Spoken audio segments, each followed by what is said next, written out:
Hey everyone, Jared here with Heat Press Nation. Today we're going to be showing you guys the Geo Knight Nomex heat felt. Now the heat felt is a soft and heat resistant material that is essential for sublimating onto flat, hard objects. Let's take a look. Now if you're using a Nomex heat felt with the clamshell heat press, you are going to want to remove the lower pad, especially because there might not be enough clearance in order to have them both on there. So that's what we're going to do. We have our HPN Signature Series heat press. It does come with the removable lower silicone pad, so that's what I'm going to do. Now I have my trusty heat felt right here. We're going to place that on there, and we're good to go. Now the first and probably most important reason for using the heat felt is to keep your ceramic, porcelain, and similar substrates from cracking. The most common items like this are going to be drink coasters, ornaments, and things like that. Now, a certain amount of pressure is required to properly sublimate onto these items. However, when pressed between the hard metal heating element and a firm silicone pad that typically accompanies your heat press, these substrates are prone to breaking and cracking. So using the heat felt provides a soft surface for the hard substrate to sink into, allowing it to receive proper pressure without breaking.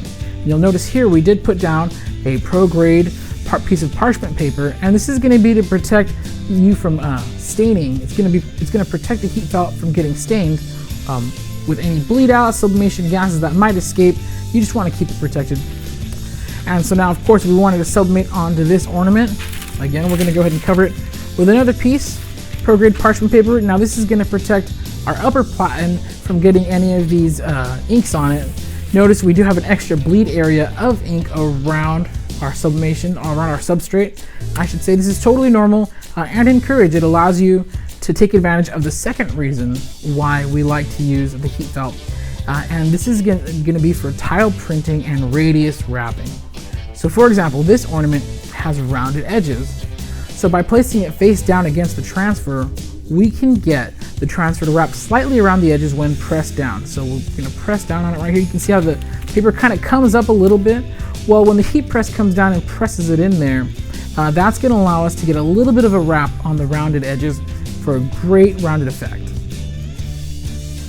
So now we're done. We can go ahead and cover it again with our last piece of parchment paper. Now finally, the last main reason why you're going to want to use a piece of heat felt instead of your silicone pad is that when you're pressing these things under high pressure, it could cause permanent indentations into the rubber mat.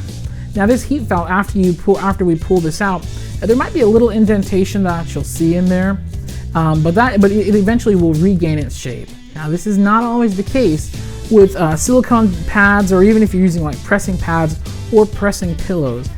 Definitely not the same thing. Those things tend to have permanent indentations when you press hard substrates. And so that's a great reason, again, to use the heat felt. Okay, so now we want to see the Nomex heat felt in action. So we've placed our substrate down, it's face down against the sublimation printout, and now we've, of course, covered it. We've sandwiched it in between our two pieces of parchment paper to protect both the heat felt and the heating element. Let's go ahead and see this in action.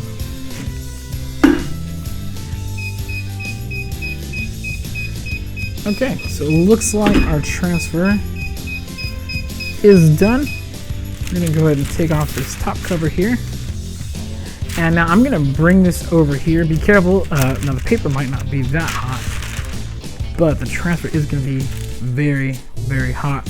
So now, but we do wanna take a look, so I'm just gonna go ahead and flip it over, and that looks beautiful. Now, if you take a close look, you'll see that the image actually was able to curve slightly around the edge, through that rounded edge. So that's really cool. That's because of the heat felt. If you had let it just sit flat, you would see the clear cutoff right there on the border where it doesn't wrap. But in this case, we did get it to wrap slightly around the edge, which in my opinion gives it just a really great professional look.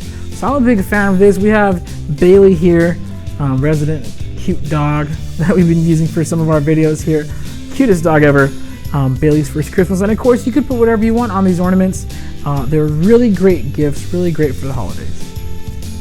If you have any questions at all, please feel free to give us a call at 800-215-0894 or comment below. If you like the video, be sure to click that like button. We're posting new content weekly, so there's always a new how-to video tutorial, or other great resources made with you specifically in mind. So be sure to click that subscribe button, that way you don't miss out on anything. Thank you guys so much for watching.